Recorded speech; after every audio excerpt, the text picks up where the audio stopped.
And last, we have arrived at phase 6 of a user experience, applied research and design plus project. The last phase of our UX research and design project includes running a user test and producing a final project report. First, as part of running a user test, the researcher needs to conduct the test and then to review the test.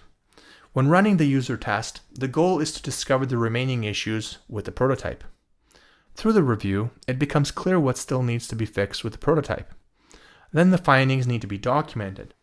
Specifically, the activities which need to be performed include recruitment of participants, running the user test, logging the critical issues, identifying UX problems, and compiling results into a final project report.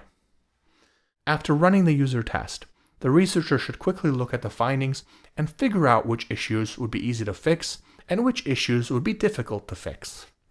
Before going on to the next step of writing the report, fix the design issues which are low complexity and easy to solve. For the more difficult design problems which would take a long time to resolve, they need to be documented within the final report. Second, as part of producing a final project report, the researcher needs to write a report that shows how the research performed supported all of the design decisions made throughout the project. Though the researcher needs to extract key information from every step of the research process, the overall emphasis will be on the final prototype. The following information should be included in the report. These are the elements of the final report. The introduction section will describe the design problem, target population, and system. The user experience research and design section will provide an overview of work completed, including sketches and wireframes drawn, user tests, user test analyses, and prototypes created. It neatly summarizes the work which has been completed throughout the 5 phases of the project. The user needs section describes how users address their needs and will identify needs. Supporting evidence should be provided. The competitive analysis section will provide the conclusion to the competitive analysis performed earlier as part of the design process. The design objective section states the goal of the design. The prototype section shows the key tasks which the user can accomplish with the system.